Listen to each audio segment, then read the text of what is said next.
Bon dia, benvinguts i benvingudes. Gràcies per connectar-vos en aquest webinar sobre propietat industrial intel·lectual, sobretot pensat per emprenedors i startups, per gent que comença, però que ens donarà indicacions bastant generals. Abans de donar pas a en José María del Valle, que és un advocat especialista en temes de propietat industrial i és el director de Catalunya de Clark Modet, que és una de les principals empreses, diguem-ne, de temes de protecció industrial, intel·lectual d'Espanya, que em sembla que té, si no vaig errat, presència en diversos països, sobretot a Llatinoamèrica, però a Europa i Àsia també tenen alguna sucursal. I doncs us donaré allò 4 indicacions de com procedirem avui. Bàsicament, faré la presentació primer en José María, ens ho explicarà i al final farem un torn de preguntes. Com que som tots panelistes, per tant podem veure'ns i podrem parlar, com veieu, sortim tots aquí al costat i a vegades és difícil de saber qui està parlant o vol parlar.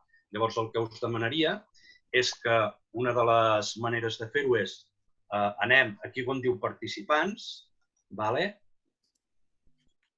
i llavors hi ha aquí uns 3 punts i hi ha un lloc que diu Raise Hand, que vol dir aixequem la mà. No sé si ho teniu en castellà o en anglès, depèn com hagueu configurat el Zoom. I aquí aixecarem la mà. I jo el que intentaré de fer és anar pujant amunt i avall i us aniré donant el pas perquè feu les preguntes dels dubtes que pugueu tenir. Llavors, qui vulgui canviar-se el nom, diguem-ne que té a la pantalla, doncs ho pot fer. Només ha de clicar sobre de la seva imatge, hi ha 3 punts i diu rename o canviar el nom, doncs ho faci. I estaria bé posar el nom i l'empresa que sou, perquè és una manera d'identificar-nos. I doncs un cop explicat això, que és ben senzill, doncs donem pas a en José María i a la seva presentació. Perfecte, moltes gràcies. Bon dia a tothom. Primer de tot, donar-li les gràcies al Quim i a la Núria per convidar-me avui a fer aquest webinar.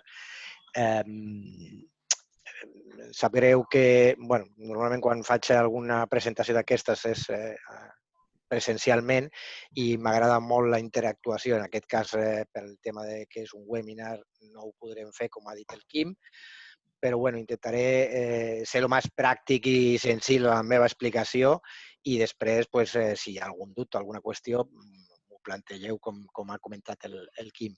La meva presentació té a veure amb una mica com protegir resultats que tingueu d'innovació, d'investigació, coneixement que genereu internament a través d'aquestes eines de protecció de propietat industrial intel·lectual, que moltes d'elles segurament ja les coneixeu. Entrarem una mica a explicar-vos les més rellevants, sobretot quan fem una referència concreta, com posa aquí a aquesta diapositiva de la presentació, al tema de la protecció del software, temes de protecció d'apps, continguts audiovisuals, algoritmes, plataformes, etc., que ara, amb el món digital on vivim, jo crec que és el que més encaixa. Començaré una mica per donar-vos 4 pinzellades de com funciona el sistema d'aquestes eines de protecció del coneixement. Com bé comentava fa un moment, estem en una època on el tema de la informació, el coneixement, és bàsic.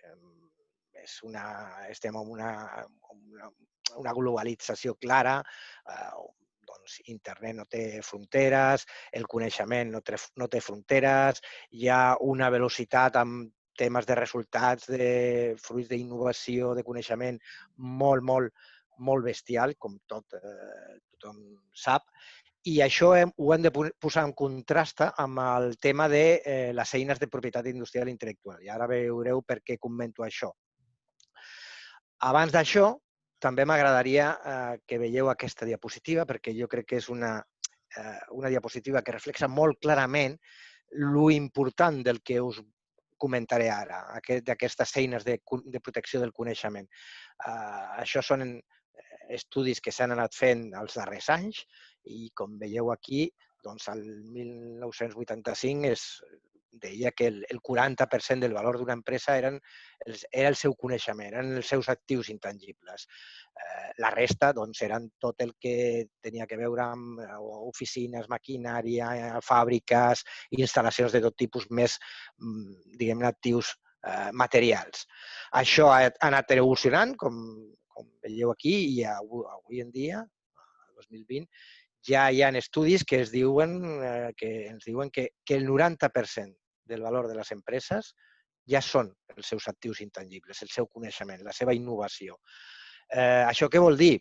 Això vol dir que aquest coneixement que genera les empreses, que potser en algunes empreses és més d'aquest 90%, estic pensant en casos com el de Microsoft, Amazon, Facebook, que tothom coneixem, si això fem un estudi del valor de cadascuna d'aquestes empreses, segurament el 95 o el 99 inclús % del valor d'un Facebook té molt a veure amb el seu coneixement, el coneixement que ell genera. Instal·lacions, maquinària, tot això al final ja és molt, molt més secundari. Per això dic que com aquests actius intangibles han agafat aquesta importància, les eines que jo us comentaré ara són la via per protegir tot aquest coneixement.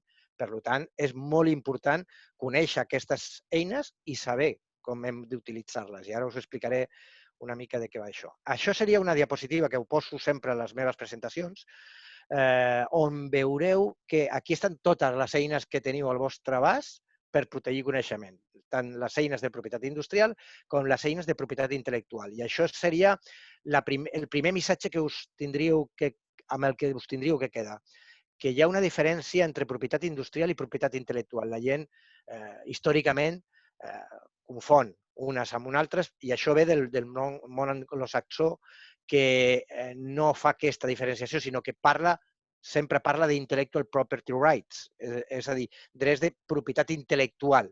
Però al món més llatí, per dir-ho d'alguna forma, diferenciem propietat industrial de propietat intel·lectual. I per què ho diferenciem? Perquè són eines diferents.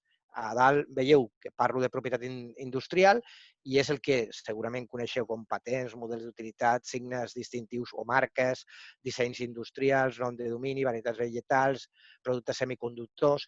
Les més importants eines de protecció de propietat industrial són principalment tres: les patents, les marques i el disseny industrials. La resta, noms de domini, varietats vegetals, encara que també són eines de protecció, són noms de domini, també s'utilitzen molt habitualment, estan posades com eines de protecció de propietat industrial, no ho són tant des del meu punt de vista, però bueno, les deixem aquí. Després, quan parlem de la protecció del software, apps i tot això, entrarem una mica més amb aquestes principals tres eines que, com us dic, són les patents, les marques i els dissenys industrials. A sota, veieu que parlo de propietat intel·lectual. Propietat intel·lectual és el que normalment coneixereu, és un llibre, una cançó, una pel·lícula, tot el que té a veure amb aquest món. També veieu que he posat software. Això, com després entrarem molt més a fons, ja m'anticipo una miqueta i d'entrada ja el que us tinc que dir és que el software, un còdic font, un programa informàtic, no es protegeix per la via de la propietat intel·lectual. És a dir, no és protegible via patent a Europa. Ja us dic, després entraré més a fons en aquest tema, però el software a Europa no es pot protegir via patent. Només es pot protegir via... Perdó un moment, que estan parlant. Disculpeu, les coses del directe. El software, com us dic, és propietat intel·lectual. No es pot protegir via patent a Europa. I faig aquest incís, després ja entrarem més a fons. Això com a una imatge global de totes les eines de protecció. Veieu també que a mig camí entre aquesta propietat industrial, eines de propietat industrial i eines de propietat intel·lectual, parlo de secret industrial know-how. Això també és important, després ja no entrarem en aquesta eina de protecció del coneixement, però és important que ho retingueu perquè hi ha hagut una novetat bastant recent, de fet va ser tot just fa un any. Sí? M'escolteu? Sí? Sí, sí. Sí, perfecte, vale, és que he escoltat una veu per aquí. Això que us comentava del tema del secret industrial o del know-how, És important que també ho tingueu en compte perquè va haver-hi una novetat, tot com us comentava fa un any i 2 mesos, al març del 2019, una nova llei que regula aquesta eina de protecció, la del secret industrial o secret empresarial o know-how, al final estem parlant del mateix. I és una eina que, encara que ja existia abans, no estava regulada amb una llei pròpia. I ara tenim una llei que el que indica és què és un secret empresarial i com protegir-lo. I essencialment, jo us ho resumeixo molt ràpidament, un secret industrial seria tot això que primer sigui secret, és a dir, que no s'hi hagi divulgat de cap forma, que tingui un valor competitiu per l'empresa, és a dir, no tot el que es generi, tot el coneixement que es generi dintre d'una empresa pot ser secret, sinó que té que tenir aquest valor competitiu per l'empresa. I després el que la llei diu és que heu de prendre una sèrie de mesures internes a l'empresa perquè això que vosaltres considereu know-how o secret, efectivament ho sigui. I quan dic que s'han de prendre unes mesures, una d'elles és acreditar que aquest coneixement en una data concreta era un secret que vosaltres teníeu. I això hi ha moltes eines, després parlarem d'això també quan parlem de la propietat intel·lectual. I altres mesures que heu de tenir en compte, que heu de prendre per poder tenir un coneixement protegit com a secret, són mesures més, que us sonaran segurament, més de tipus NDAs, acords de confidencialitat, això ho podeu anomenar com vulgueu, és a dir, que qualsevol que sigui extern a la vostra empresa tingui accés a aquest coneixement que considereu secret, l'heu de fer signar una confidencialitat, que si teniu treballadors interns a la vostra empresa que tinguin accés a aquest coneixement, doncs al seu contracte laboral tinguin clàusules de confidencialitat.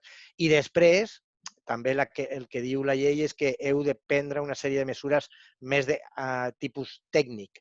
I això què vol dir? Pues que si teniu aquest secret guardat en un arxiu, que aquest arxiu no estigui de lliure disposició per qualsevol a l'empresa, sinó que només tinguin accés persones que tingueu molt identificades, amb una sèrie de contrasenyes, amb la informació encriptada. Bueno, hi ha una sèrie de mesures, perquè al final això el que vol dir és que com no hi ha un registre, perquè no existeix un registre de secrets, ¿vale? El que teniu que complir són aquests requisits interns vostres, perquè el dia que un treballador de la vostra empresa se'n vagi amb aquest secret i ho implementi amb una empresa de la competència, si voleu demandar-lo, el jutge us demanarà veure quines mesures heu pres internament. I si el jutge veu que no feu signar NDAs, no teniu un protocol amb aquest tipus intern, que amb el contracte laboral dels treballadors no existeix aquesta clàusula de confidencialitat, que no teniu la informació guardadeta amb una clau, si la teniu físicament, o encriptada amb contrasenya si la teniu en arxiu digital, etc. Això no ho considera secret. ¿Vale? I això és el que jo us diria que tingueu més o menys clar. Si teniu algun dubte, com tampoc vull estendre massa amb el tema del secret, ho comentem i us explico més. No? Però amb aquesta primera fotografia jo crec que tindreu una visió molt ampla de les eines que teniu de protecció del coneixement, de propietat industrial, propietat intel·lectual, més el secret industrial o know-how. Dit això, aquesta és una diapositiva que també poso normalment a les meves presentacions perquè té molt a veure amb l'estratègia que teniu que definir a l'hora de protegir algun coneixement que genereu a la vostra empresa de la millor forma possible. I com ho teniu que fer?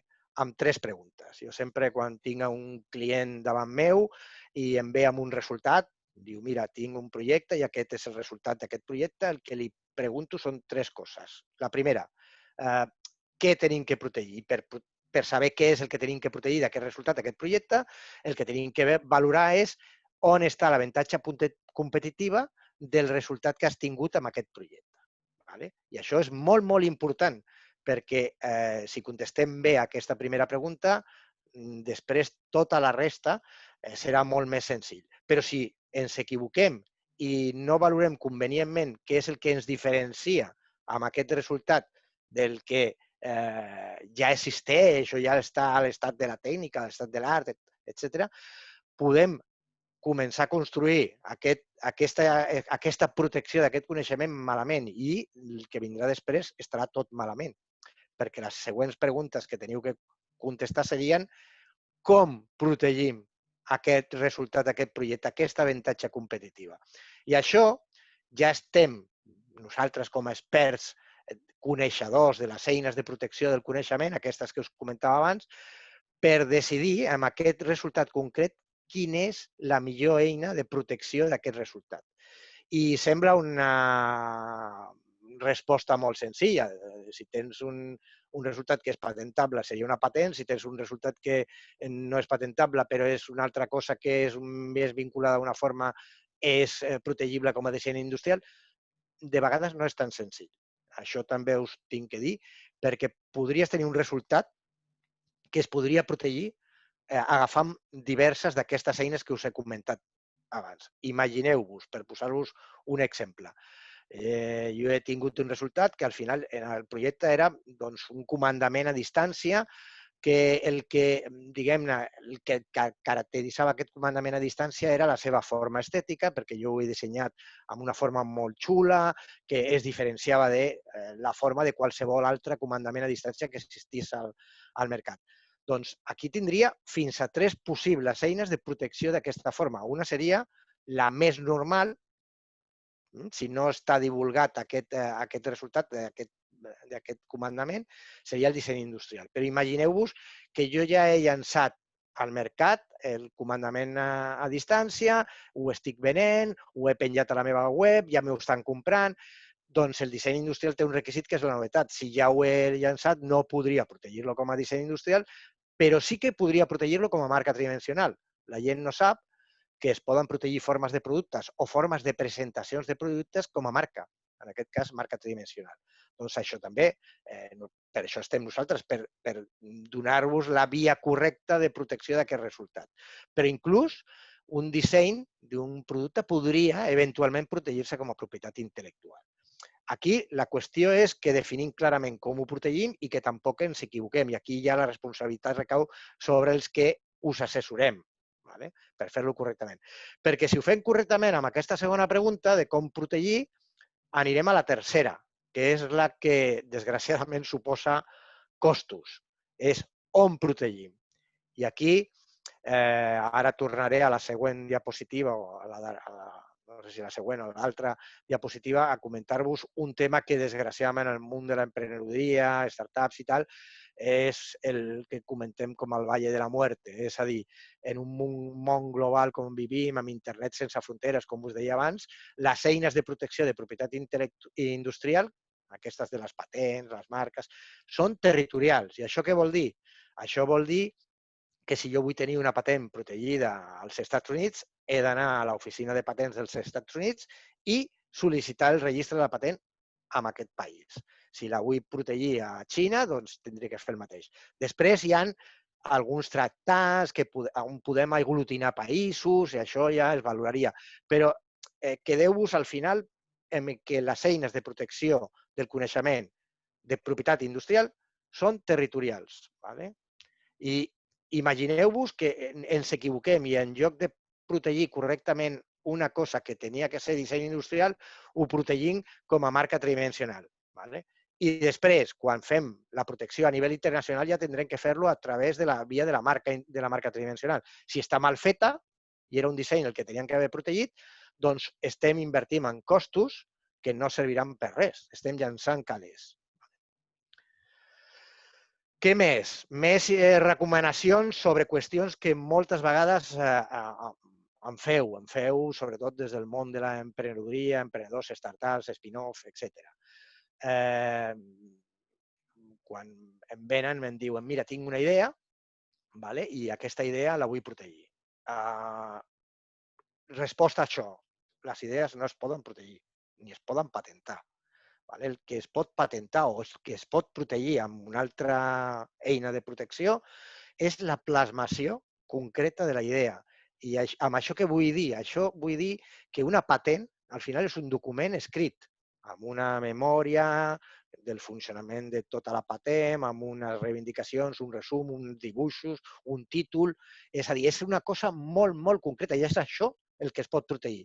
La idea en genèric no es pot protegir. tu pots vindre a mi i dir, mira, tinc aquesta idea, jo el primer que et diré és, comença a escriure aquest desenvolupament, aquesta idea que tens al cap, per valorar què és exactament el que vols protegir. I amb això, després definirem, escodrinyant una miqueta quina és l'avantatge competitiva, quina és l'eina que millor encaixa a l'hora de protegir, ja et dic, no la idea, sinó la plasmació d'aquesta idea. Això seria el que us comentava abans, és a dir, això és el primer missatge, perquè moltíssimes, no us podeu imaginar de vegades que m'han vingut i m'han dit tinc aquest resultat que sé que és patentable i vull fer una patent mundial. O tinc això, que és una imatge del producte i vull registrar-lo com a marca mundial. No existeixen patents mundials, no existeixen marques mundials. Principi de territorialitat, el que us comentava abans. He d'anar país a país, puc juntar països en determinades circumstàncies, i això s'ha de valorar, però no existeix una patent mundial, ni una marca mundial, ni un disseny industrial mundial. I també quedeu-vos amb el missatge de que no totes les lleis de tots els països són iguals. I què vull dir amb això? Amb això vull dir que la llei de patents, perquè al final dels 200 països que hi ha al món, cadascun, i això us podeu quedar amb aquesta idea, cada país d'aquests 200 tenen una llei de patents, una llei de marques, una llei de dissenys industrials. I cadascú regula això des del seu propi àmbit territorial. I l'efecte pràctic d'això, qual seria? Doncs imagineu-vos que tinc una patent que he passat un tràmit de registre a França, per posar un exemple, i me l'han concedit sobre una invenció que jo tinc. Amb aquesta mateixa invenció i amb aquesta patent, i la podria demanar als Estats Units, per posar-vos un exemple, i la tramitació que es seguiria seria d'acord amb la llei de patents americana. I això vol dir que podria ser que la mateixa invenció es patentés a França i no es patentés als Estats Units.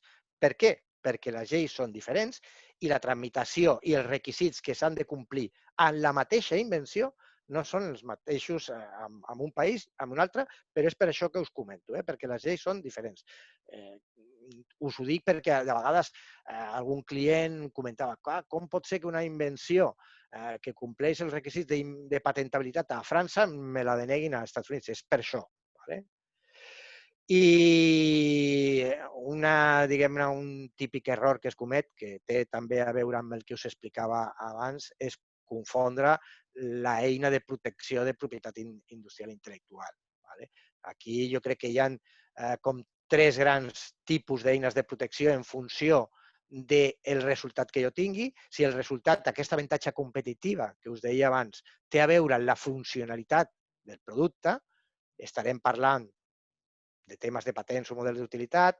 Si estem parlant de que aquesta avantatge competitiva radica en l'estètica del producte, estarem parlant més del disseny industrial, marca tridimensional. I si estem parlant d'una imatge o d'un nom d'un producte, normalment estarem parlant de protecció via marca. Això ho hem de tenir molt clar. Dit tot això, que seria una mica una explicació genèrica de com funciona tot el tema de les eines de protecció de propietat industrial intel·lectual, entrarem en temes més concrets i aquí parlarem d'algunes d'aquestes eines, però ja parlant, en aquest cas, del software. I aquí, com veieu, he titulat patentes de software que estarien mal anomenades a Europa perquè no es poden patentar, no es pot patentar el software, amb unes limitacions que ara veieu. Veureu aquí, això seria una mica un resum del que us comentaré. Començam una mica pels conceptes més bàsics. Primer, el que tenim que diferenciar amb el món de les patents és que no és el mateix parlar d'una patent que d'una invenció. La gent habitualment confon una cosa amb una altra. Una invenció, al final, és una solució a un problema. I tu detectes un problema que existeix i li busques una solució. Això ja en si mateix és una invenció.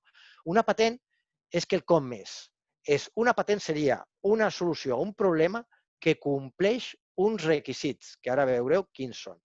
Si no es compleixen aquests requisits, la invenció no és patentable. Aquí ja veieu la diferenciació entre invenció i patent. I després, això que us poso aquí, les idees no es poden patentar, com us comentava abans, el que es patenta és la seva plasmació, la seva realització efectiva. Això són els requisits que us comentava. És a dir, perquè una invenció sigui patentable ha de reunir aquests requisits, que jo em quedaria principalment, per no estendre'm massa, amb els dos primers, que són els més importants i que en molts països coincideixen, que és el de novetat, i quan dic novetat és novetat mundial. Si jo demano una patent a Espanya, a França o a Itàlia, l'examinador de patents francès, espanyol o italià farà un examen de si aquest resultat que jo li estic plantejant, aquesta solució al problema tècnic, no existeix ja a l'estat de l'art. No existeix alguna cosa idèntica per part de qualsevol, via patent, via producte al mercat, que estigui divulgat de qualsevol forma. Si existeix, aquesta invenció no és patentable per manca de novetat mundial. A qualsevol país del món fa un examen de novetat mundial. I el segon requisit, que desgraciadament és el primer requisit, el de novetat, com veieu, és un requisit molt objectiu, perquè existeix o no existeix, no hi ha més.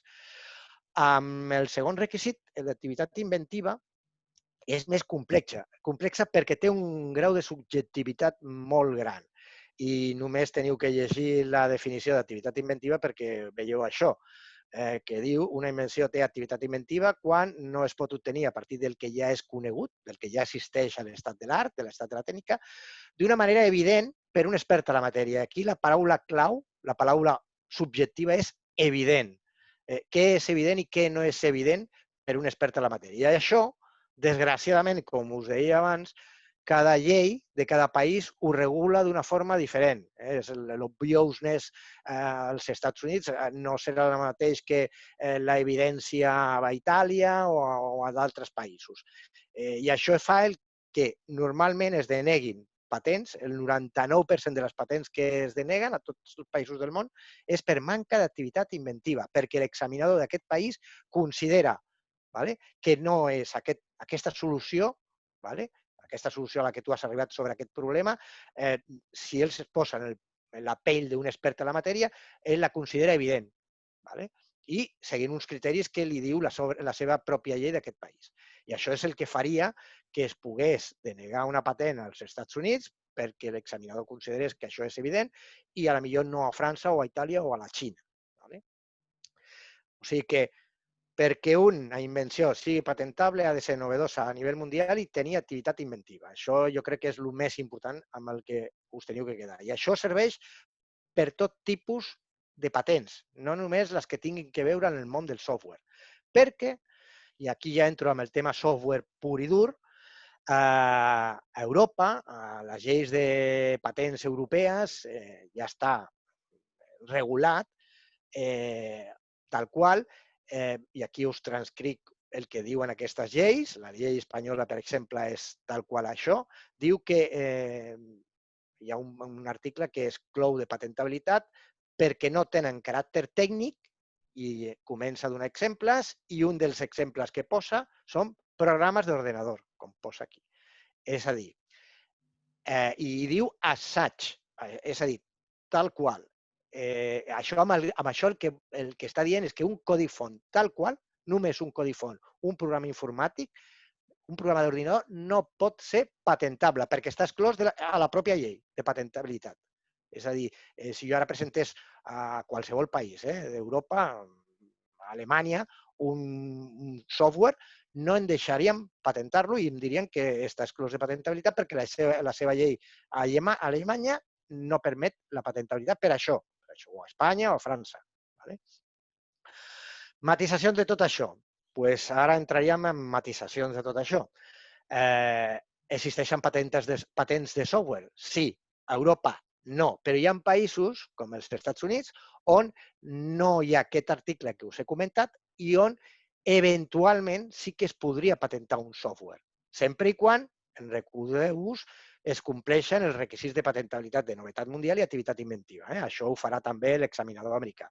Però d'entrada no està exclòs la possibilitat de patentar software. A Europa no, als Estats Units sí. Aquesta seria una primera limitació a la regla general de que el software no és patentable, que segurament molts de vosaltres ja ho heu escoltat. I després hi hauria una segona matisació que aplicaria inclús a Europa, que són el que aquí veureu a sota amb aquesta diapositiva, invencions implementades per ordinador. Computer Implemented Inventions, en llenguatge anglès. I això són, ja no seria software, el que estem parlant aquí, sinó això seria quelcom més que un software. Seria, aquí poso un exemple, sistemes d'automatizació de processos industrials, sistemes de navegació, tecnologia de visió mèdica. Això seria un procediment, un sistema que pot incloure un software, però no és un còdic font, sinó que és el sistema en general, que té una novetat i una activitat inventiva, òbviament, però el sistema en general. Això, eventualment, i si compleix la novetat i activitat inventiva, també es podria patentar a Europa. Aquí poso un quadre del que seria, diguem-ne, patentable des del punt de vista Europa-Estats Units, que serien els dos grans mercats que tenim més a prop. Als Estats Units, com us dic, podria ser patentable el software, també les invencions implementades per ordinador. A Europa només les invencions implementades per ordinador. Jo crec que amb això tenia una visió global del que es pot patentar o no es pot patentar des del punt de vista del software, i ara el que us ensenyaré són alguns exemples de patents vinculades al món del software, perquè veieu casos concrets del que ha passat amb aquest tipus de temes. Aquí veieu una patent que a l'esquerra veieu que posa European Patent Office, és una patent europea,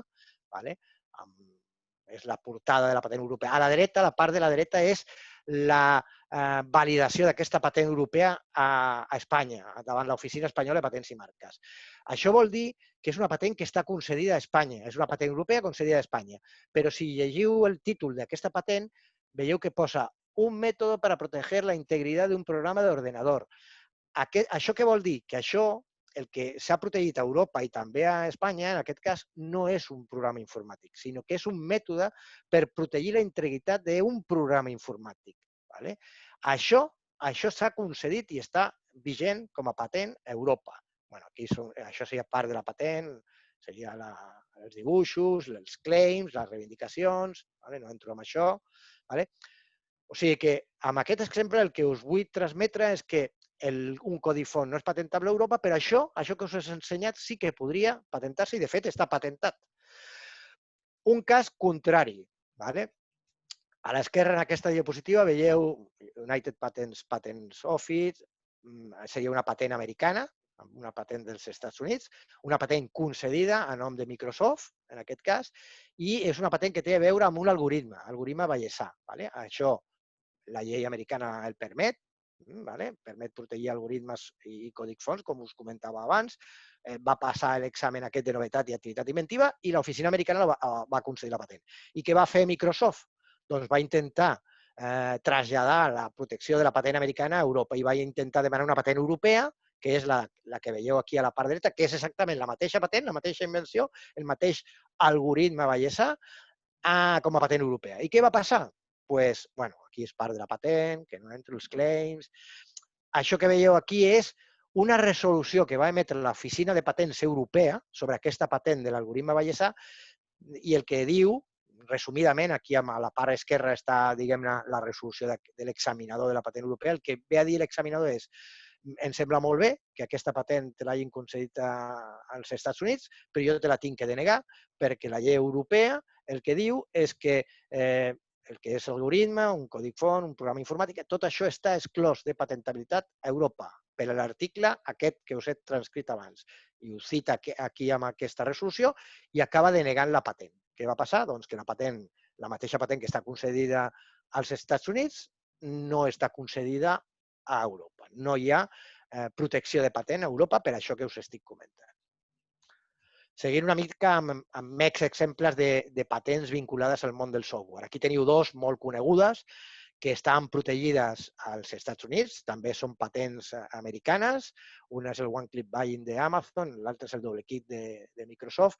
Això són patents vinculades al món del software que estan protegides als Estats Units, però que no estan protegides a Europa perquè no podrien protegir-se com a tal, com a patent, per això que us comentava. Això seria vinculat a software concretament. Hi ha resultats com, i ara són molt habituals, segurament molts de vosaltres tindreu algun resultat d'aquest tipus, que són les aplicacions mòbils, les apps. Jo aquest exemple m'agrada posar-lo perquè l'app, al final, és un resultat que pot protegir-se de moltes formes, utilitzant molts dels mecanismes que us he estat explicant abans. I aquí veieu que tot el que té a veure amb propietat intel·lectual dintre de l'app, el text, imatges, sons, software, tot això seria en propietat intel·lectual, però també podríem eventualment protegir-se. Una app podria protegir-se com a marca, com a domini, com a disseny, com a patent, depenent del cas concret i amb les limitacions que us he comentat abans. Entrant una mica perquè veieu amb aquestes eines de protecció d'una app, que després es poden aplicar a d'altres resultats, però bueno, aprofitant que estem parlant d'apps, una app es pot protegir com a marca. Tenim infinitat d'exemples d'apps molt conegudes que han protegit la imatge o el nom de l'app com a marca. WhatsApp seria un exemple molt conegut. Jo sempre, quan parlo de l'exemple de WhatsApp, sabeu que WhatsApp era una empresa que fa 4 o 5 anys la va comprar Facebook i Facebook va pagar a WhatsApp 11.000 milions de dòlars per la compra de WhatsApp i resulta que WhatsApp era una empresa que tenia 60 treballadors o 70 treballadors i tenia un edifici molt petit on estaven treballant tots. Per què va pagar aquesta quantitat? Doncs va pagar pel coneixement que estava comprant. Torno a aquella diapositiva que us parlava de que el 90% del valor de les empreses actualment són el seu coneixement. En aquest cas, una part molt important del que va pagar, d'aquests 11.000 milions, tenia a veure amb software, coneixement de tot tipus, però sobretot el tema de les marques, tant la marca WhatsApp, tal com s'escriu, com el logotip aquest característic de WhatsApp. El valor que tenia la marca aquí va ser molt important, perquè penseu que una marca, al final, el que us dona és un dret d'exclusiva a utilitzar aquest signe, WhatsApp o el logotip. I si detecteu com a titulars de la marca que algú està fent ús d'una marca semblant o idèntica a la vostra, podeu perseguir-lo per infracció de marca. I això és, diguem-ne, el valor que té la marca per una empresa. Què més? Us preguntareu, una app, disseny industrial? Sembla una mica estrany perquè al final un disseny industrial, com us deia abans, és l'eina idònia per protegir estètiques de productes. Doncs sí que es pot utilitzar com a eina de protecció en el món de les apps el disseny industrial i, de fet, ho estan fent moltes empreses. L'altre dia vaig estar mirant una miqueta a la base de dades de dissenys industrials a nivell comunitari i Microsoft tenia protegit com, no sé si eren 4.000 dissenys comunitaris que tenien que veure amb interfaces, icones, símbols dintre d'aquestes apps. És a dir, si teniu alguna imatge de l'app que voleu protegir, es podria protegir també com a disseny industrial. No us he comentat, però el disseny industrial pot protegir l'estètica d'un producte des del punt de vista bi o tridimensional. I ja us dic, l'exemple de Microsoft és bastant rellevant. Aquí us poso alguns exemples de protecció d'apps via disseny industrial. Què més? Aprofitant que estem parlant d'apps, us he parlat abans de possibilitats de protegir via patent. Lo normal serà que protegim, darrere de l'app hi haurà un software, que protegim aquest software, per almenys a Europa, com a propietat intel·lectual, com us deia. No com a patent perquè no podrem protegir aquest codi font com a patent perquè està exclòs. Per això, ara us comento una miqueta les característiques de triar la via de protecció de propietat intel·lectual envers aquest tipus de resultats, en aquest cas el software. Al final, això seria una mica la definició. Això seria, també perquè us quedeu amb una imatge global, tot el que es pot protegir com a propietat intel·lectual des del punt de vista més d'Espanya. Seria el que diu la llei espanyola de propietat intel·lectual. I aquí veieu que es parla d'obres dramàtiques, teatrals, cinematogràfiques, audiovisuals, cançons, escultures, traduccions, dissenys, tal. I veieu que parla de software en un moment donat. El software està dintre del que són eines de protecció de propietat intel·lectual. I té a veure també amb l'exclusió de la llei de patents de la protecció del software, evidentment. O sigui, si teniu un resultat de software, protecció. propietat intel·lectual. Però no només això.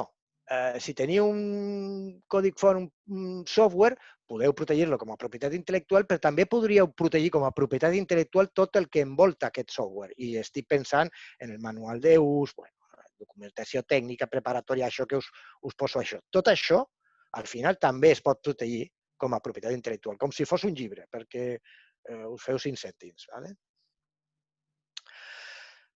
Característiques de la propietat intel·lectual que la diferencien de la propietat industrial, és a dir, de les patents, les marques i els dissenys industrials. Doncs una característica important té a veure amb que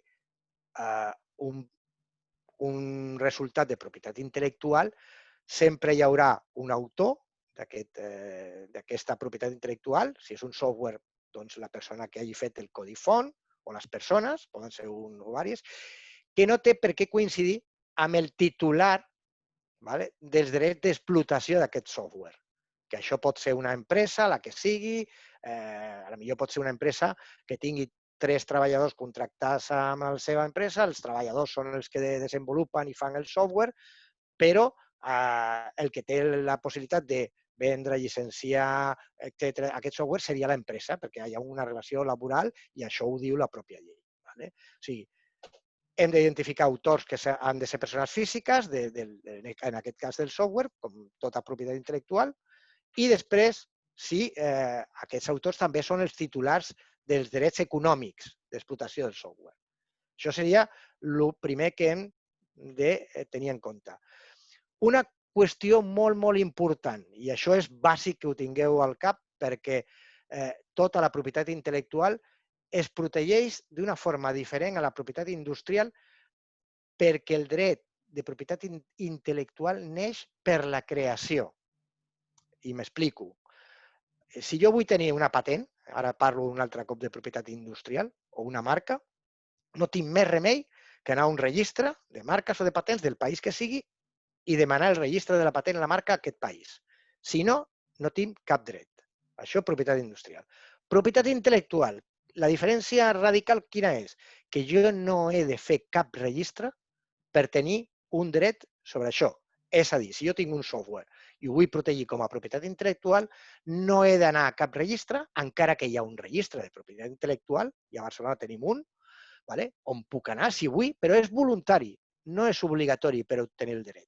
Per obtenir el dret sobre aquest software, a través de la propietat intel·lectual, l'únic que hauré de fer és poder acreditar que jo en una data concreta havia creat aquest software. I aquí us obro el ventall perquè tingueu tota la imaginació que vulgueu per deixar rastre. Hi ha 1000 possibilitats. Aquí he posat algunes, doncs fer un dipòsit notarial, anar al registre de la propietat intel·lectual. El dipòsit notarial està bé perquè al final vas a un notari, que és un fedatari públic, i tu deposites allà el codi font, li dius que en tal data deixes això, el notari pren nota, ho deixa al seu protocol i sempre quedarà allà. Però hi ha un munt de possibilitats. Ara hi ha moltes plataformes, i de fet a Clark que tenim una que van llançar l'any passat, que funcionen a través de tecnologia blockchain de registre d'evidències, que es diuen, on tu, sense sortir del propi ordinador teu, si tens un arxiu, el que sigui, un arxiu amb el codi font que tu vulguis deixar rastre, automàticament hashea aquesta plataforma, que és hashear és el codi encriptat dintre del que és el blockchain, i et crea un certificat de registre d'aquest codi font en una data concreta per tu. I ja tens aquesta prova que, si després algú et copia aquest codi font, tindràs aquest certificat que acreditarà que tu en tal data ja tenies aquest codi font desenvolupat per tu. Us ho dic perquè aquí pot haver tots els mitjans de prova que vulgueu. Si jo tinc un germà que pot acreditar que jo aquest codi font ho vaig desenvolupar en tal data, també seria un testimoni, és un mitjà de prova més. El problema d'un testimoni és que normalment els jutges ho tenen en compte d'aquella forma perquè, clar, potser un testimoni pot dir una cosa o pot dir una altra. És més de part, és un mitjà de prova més privat que públic. Però ja us dic, aquí penseu en obert que hi ha 1000 possibilitats. Què més? Bueno, això és el tema de la famosa C del copyright, que normalment quan generes un resultat que és propietat intel·lectual, doncs aquí podeu posar el missatge, aquí us poso un exemple, el missatge pot ser aquest, perquè quedi constància de que això és un desenvolupament que feu vosaltres i que darrere d'això hi ha uns drets vostres de propietat intel·lectual per ser una creació vostra. Això no té més misteri.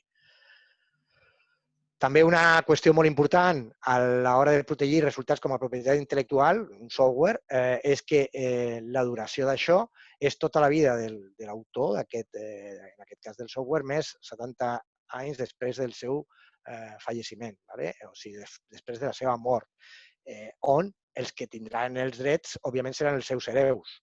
O sigui que això és una duració bastant llarga, dona més duració que, per exemple, una patent. Una patent no us ho he dit, però una patent dura 20 anys des de la data de sol·licitud de la patent. Després passa a ser domini públic. O sigui, una patent té una duració bastant més limitada que una eina com aquesta de protecció de propietat intel·lectual. Ja estic acabant. Això seria una mica el missatge que jo us llançaria parlant de món digital, món analògic, és que encara que hem passat els darrers anys de resultats més analògics a resultats més digitals, les eines de protecció que us he comentat no han canviat. És a dir, les eines de patents, marques, dissenys, propietat intel·lectual, tot això al final no ha canviat per canviar el format del coneixement.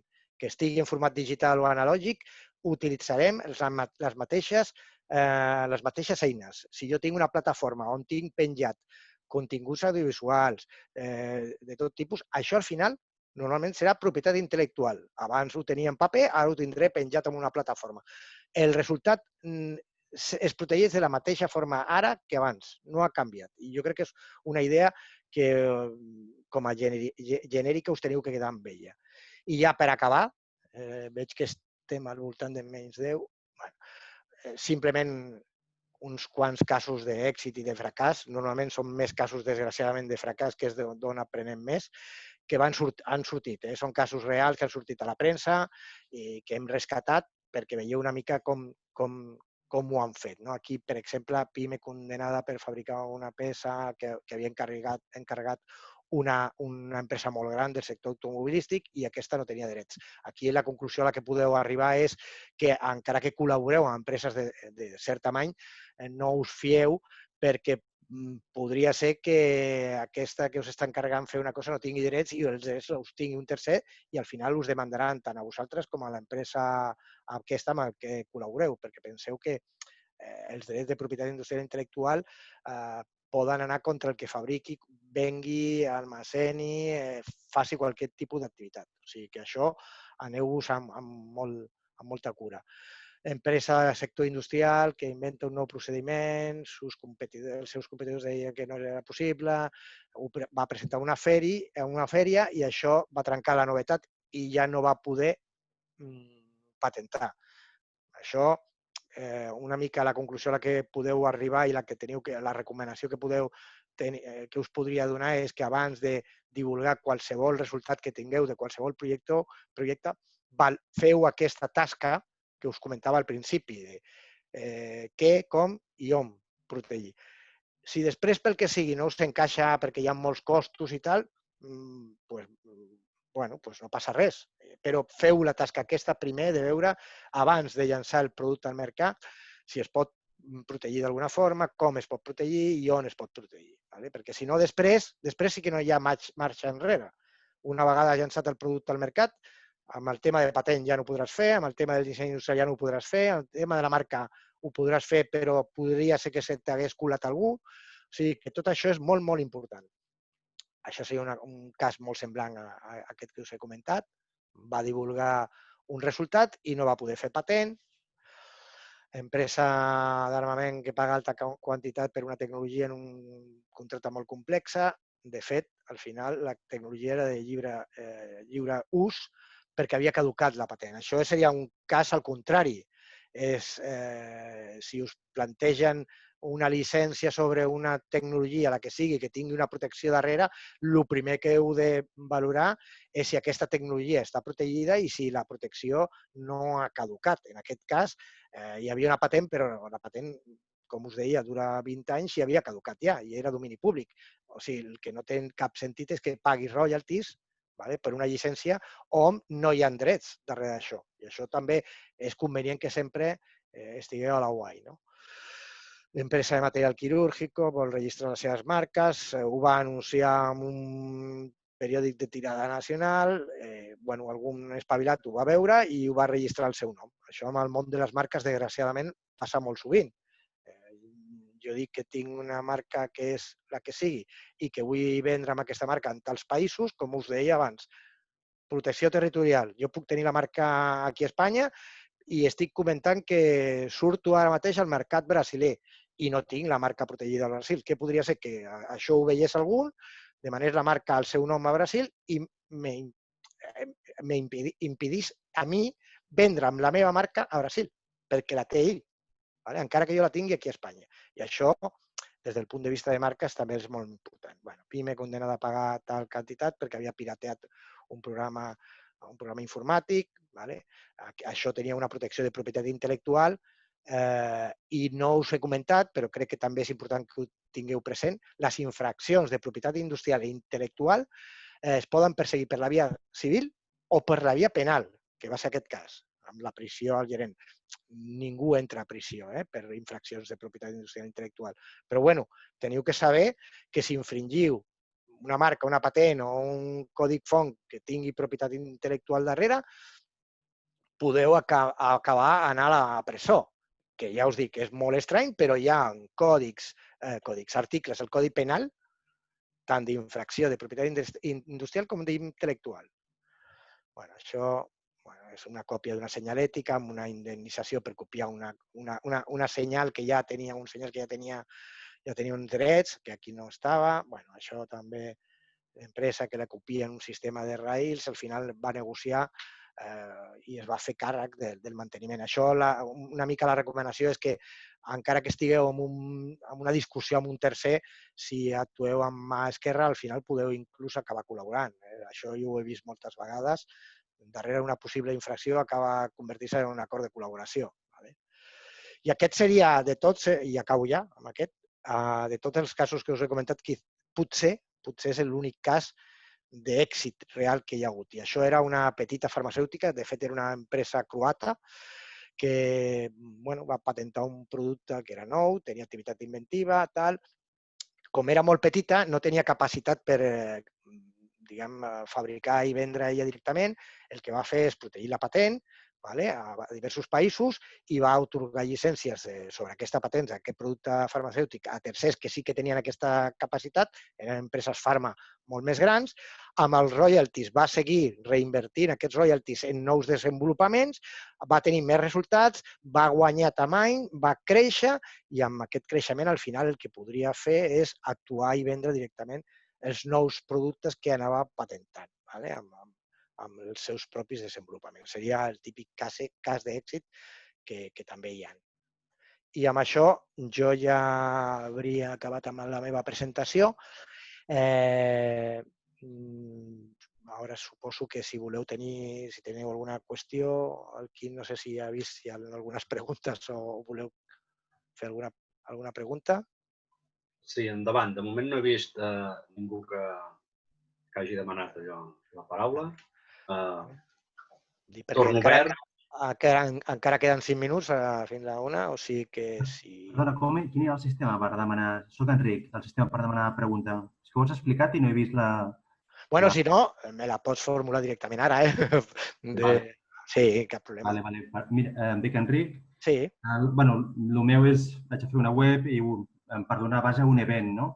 Aleshores, la meva pregunta, ja has dit que els continguts digitals d'una web seria via propietat intel·lectual. En principi, sí. Quin cost pot tenir això, Josep Maria?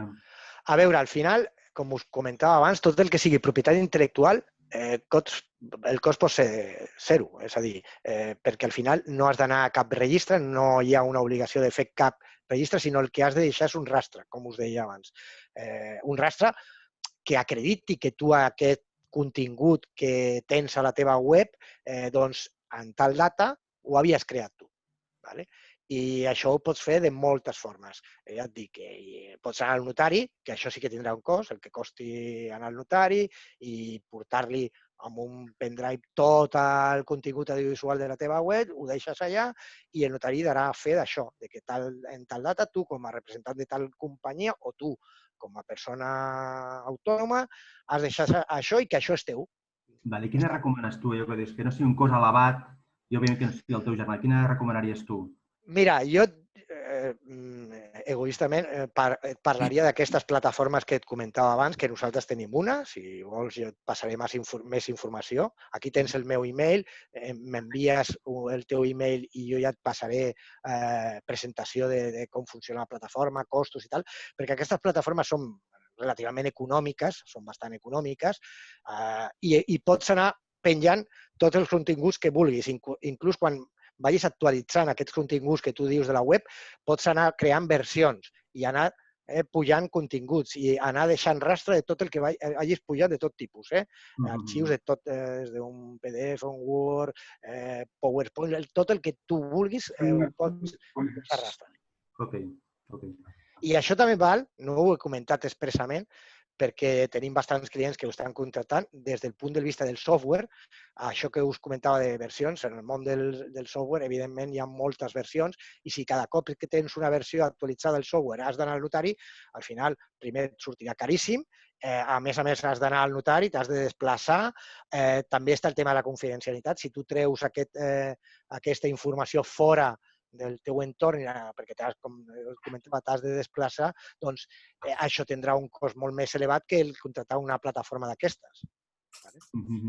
Ok. La pregunta per què?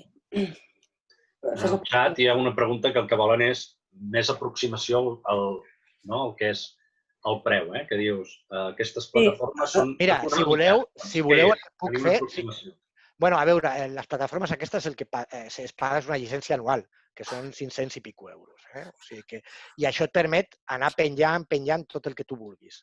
Si voleu, el que puc fer, ho puc compartir amb el Quim, et puc enviar una presentació de la plataforma on surt tot, com funciona. És molt senzilla, és molt intuïtiva, com funcionen moltes plataformes d'aquestes.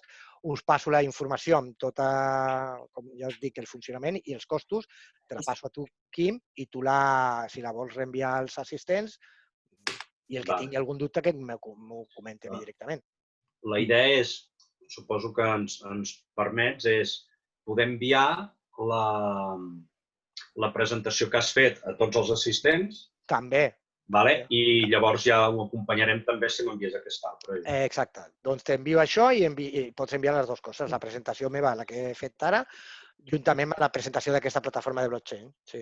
Perdona, soc jo una altra vegada. Una segona pregunta. Un event, una jornada, una fira, una carrera, què seria? Marques? A veure, la principal protecció d'un event és marca. És el nom o la imatge que tu li dones a aquest event, a aquesta jornada. Normalment, i això és molt habitual. De fet, ahir vaig fer unes marques per una client que feia exposicions per diverses ciutats i tal, i tenia la seva imatge. Podria ser, això és més complexa, que hi hagués algun tema de know-how, de secret. Això ja et dic que és molt més complex dintre d'una jornada, d'un event. És a dir, la forma en com tu plantegis el fer la jornada, si és molt característica, és una cosa molt teva, potser podria ser know-how. Però ja et dic que això és més complex. O propietat intel·lectual. Jo això podem valorar-lo, perquè podem donar-li una volta sempre i donar-li una volta. Però al final la protecció més adient és la de la marca. Podria ser complementari, això que dius. Té darrere un treball que el diferencia molt, seria addicional, diguéssim. Exacte, seria una altra forma de protegir. Una cosa seria la imatge de la jornada o de l'event, que seria marca, i després estaria el com tu organitzes aquesta jornada, aquest event. Si és una qüestió molt especial, que tu te l'has currat i tal, potser, ja et dic i ho poso entre cometes perquè això tindria que veure-ho, potser seria o secret, know-how o inclús propietat intel·lectual. Sí, una altra cosa. A mi no em veieu, el meu company que el tinc al costat, saluda'l, el Josep Lluís Garcia, fa una pregunta a través del meu àudio. Sí, hola, bon dia. Bàsicament, un dubte respecte, per exemple, a tot el tema, tot el funcionament de les xarxes socials, on la lletra petita, en teoria, està desprotegint tots els continguts de propietat intel·lectual. Realment és així o si litiguem aquest dret natural, entre cometes, sobre la propietat dels nostres continguts, hem quedat desprotegits del tot? Això el que teniu... Sí, està bé que encara que no hem parlat aquí d'un tema més de privacitat, protecció de continguts i tal, el que jo com a recomanació en general, el que us diria sempre, llegiu aquesta lletra petita de qualsevol xarxa social o de qualsevol xarxa on us integreu i això que fem tots de l'ok, perquè sí que podria ser que en alguna estiguessis tu renunciant a aquests drets que tu has generat i que són teus envers amb aquesta xarxa social el que tu vulguis. És a dir, sempre vigileu amb això i això esteu sempre, perquè això hi ha algunes xarxes que sí que ho plantegen i ho plantegen obertament.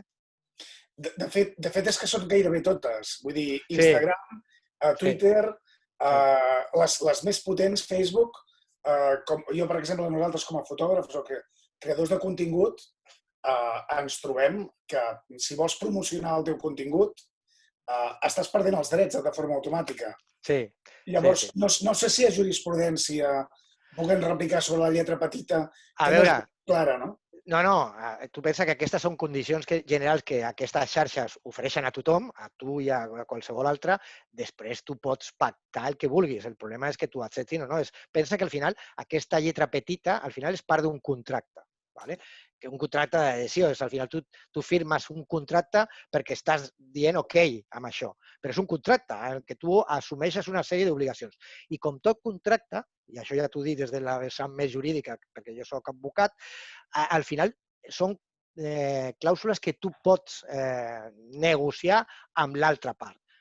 Una altra cosa és que Facebook, Instagram, etcètera, vulguin negociar amb tu aquest tipus de clàusules. Però sí, tu al final pensa, si tu has fet una fotografia, els drets de propietat intel·lectual sobre aquesta fotografia són teus. I tu tens el dret a decidir si ho poden explotar des de Facebook, ells o no. I el problema és que si tu das l'ok a les condicions generals, automàticament estàs cedint els drets amb ells. El que pots fer és negociar. De forma pràctica és complexa, perquè entrar en una discussió amb una empresa com Facebook o Instagram o el que sigui és complexa. El que passa és que el tema és tan complex com que, per exemple, si jo tinc una fotografia de models, els drets, per exemple, d'aquells models sí que m'estan autoritzant a mi, però no estan autoritzant ni a Facebook ni a Instagram, perquè jo tinc uns model release o tinc un property release d'un contingut o d'un producte per a una empresa que, per exemple, aquestes companyies no podrien utilitzar, amb la qual és una cosa una mica molt difosa, no? Vull dir que estem... Bueno, i que s'estan aprofitant. Aquestes grans companyies, al final, com són una plataforma per donar a conèixer continguts de tipus que sigui per persones com nosaltres, doncs s'aprofiten d'això. De posar-te... Per això, tu preguntaves, hi ha decisions judicials? Sí, hi ha decisions judicials que diuen que aquestes clàusules són abusives, aquestes clàusules generals de Facebook i tal, i que es poden discutir perfectament. Inclús en algun moment donat podríem anar a un judici i declarar-les nul·les, perquè són en molts casos abusives, no? Vale, moltes gràcies. Perfecte. Bueno, no sé si hi ha alguna... Vull fer una pregunta. Em dic David. Josep Maria, em sents? Sí? Sí. Mira, és un tema... Espera, que poso vídeo i així ens veiem i vaig tocant això. Mira, jo soc metge. Vull fer un parell de preguntes molt ràpides. Sí. Una, dintre del que parlaves del requisit de novetat, com pots saber realment si existeix la patent a nivell mundial? L'has d'anar a una agència o hi ha webs que tu fidedignament pots entrar a dir jo vull registrar això i no sé si existeix o no. Això al 100% és impossible, desgraciadament, perquè pensa que el món és molt gran, hi ha moltes bases de dades, ja no només de patents, de publicacions, de qualsevol qüestió que estigui divulgada. Pensa que la novetat és mundial i de qualsevol cosa que s'hagi divulgat en fèries, papers, patents, productes al mercat, és molt, molt complexa. Sí que és veritat que hi ha bastants bases de dades i cada cop més, perquè vivim en aquest món on tenim accés a moltes bases de dades, i això tens dos opcions. Tu, per la teva pròpia forma d'investigar, ficant-te tu mateix a Google, a algunes bases de dades de patents, per veure si trobes alguna cosa, i si no trobes alguna cosa, anar i demanar la patent directament i creuar els dits perquè després l'examinador del país on tu hagis presentat la patent, que farà una tasca semblant amb més bases de dades, no trobi alguna cosa. ¿Vale? Si no troba cap cosa que anticipi la novetat de la teva patent i té activitat inventiva, com deia abans, la concedirà. Nosaltres fem aquesta tasca també. L'altra via és que tu encarreguis a una empresa com la nostra de dir vull que em feu un estudi de patentabilitat sobre la novetat i activitat inventiva d'aquest resultat que jo considero que deveria ser patentable. Doncs nosaltres fem aquesta tasca, ens posem una mica en la pell de l'examinador, ¿vale? I fem cerca. Per un costat fem una cerca de l'estat de l'art, tot el que trobem en les nostres bases de dades, i després fem un anàlisi de, a la vista de tot això, aquest resultat és patentable perquè té novetat i activitat inventiva, o no ho és perquè, encara que tingui novetat, és a dir, no hi ha res igual, sí que hem vist que és un resultat que per un expert en la matèria veiem aquest document d'aquesta patent o aquest producte que va sortir a aquesta fèria, ja resulta molt evident. És una solució evident per un expert en la matèria. I això t'ho diríem abans. Després tu, amb aquest estudi que fem nosaltres, pots inclús anar a demanar la patent, que molt probablement te l'acabin denegant per la mateixa raó que nosaltres ja t'hem fet aquest estudi negatiu. O sigui, tens aquestes dues vies. Vale. Després, la segona pregunta és més un exemple pràctic. És a dir, jo, imagina't, i això és cert, jo conec un amic meu que té un amic que ha patentat, dintre del que són les pizzas, una casa de pizzas a nivell nacional, la més important que hi ha, i ha patentat simplement el diàmetre i el gruix d'una pizza i té la patent de tot això. I és un anònim, vull dir que no pertany a la pròpia empresa. Llavors penso, com pot ser que l'empresa aquesta, pizzas, el que sigui, li demana, o sigui, li paga una patent per un diàmetre de tanta, quan podria perfectament canviar mig centímetre amunt o avall i patentar-la la pròpia empresa sense haver de pagar-li royalties ni res a ningú. Vale. Aquí el que primer teníem que veure és si això que tu m'estàs dient que ha patentat està protegit com a patent, perquè hi ha una inèrcia a dir que tot és patenta. Una marca és patenta, un disseny és patenta i una patent és patenta, no? Sembla una mica... I la gent parla de patentar i la patent, perquè alguna cosa sigui patentable, insisteixo en el que us he comentat abans, ha de ser novedosa mundialment i tenir activitat inventiva.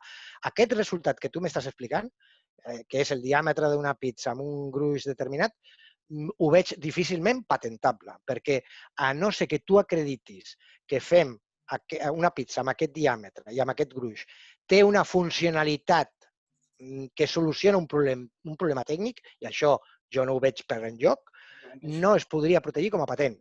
Una altra cosa és que hagi fet una protecció de disseny industrial.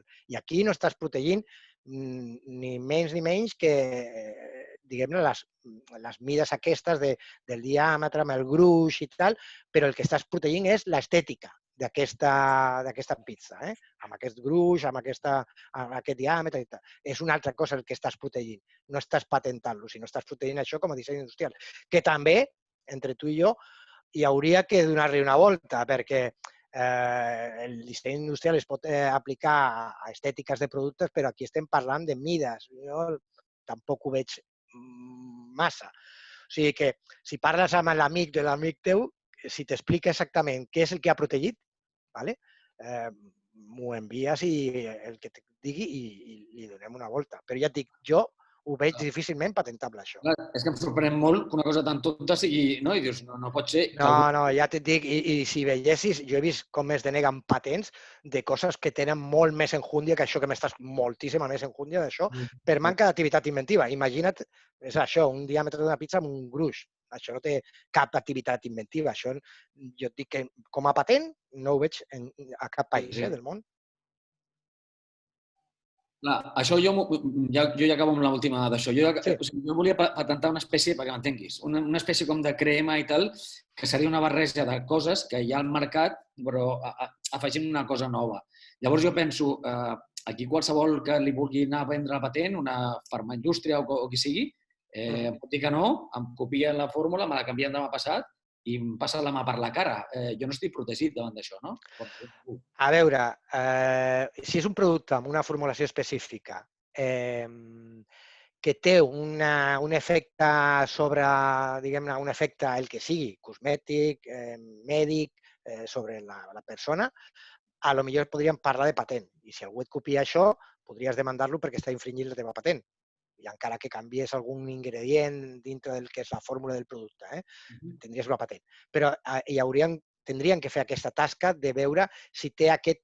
Al final, penseu que una patent, a part de ser novedosa activitat inventiva, és una solució a un problema. Sempre, funciona solució-problema, solució-problema. Si tu crees una crema amb uns components, els que sigui, que no tenen cap efecte novedós, de cap tipus, ni cosmètic, ni mèdic, del que sigui, doncs no serà patentable. I l'única via que tindràs de protegir això, des del meu punt de vista, seria com a know-how. És a dir, la fórmula, us poso l'exemple més comú que us sonarà, la fórmula de la Coca-Cola no és una patent, és un secret industrial, és una fórmula que està protegida com a secret, perquè van valorar el seu dia la Coca-Cola i van dir que això no era patentable, però que sí que era protegible via secret. Seria l'altra via que tindries per protegir aquesta fórmula de la crema aquesta. Ok, gràcies. Alguna pregunta més? No? Doncs perfecte. Ens hem passat una miqueta, 10 minuts, però bueno, al final... Hem complit bastant bé l'horari. Doncs moltes gràcies a tots. Esperem que us hagi sigut útil i recordar-vos això, que us enviarem a tots la presentació i llavors això que s'ha sol·licitat d'aquestes plataformes amb una miqueta més d'informació perquè sapigueu com funciona. Perfecte. Molt bé. Moltes gràcies. Gràcies a tots. Gràcies. Moltes gràcies a tots. Vinga, que vagi bé.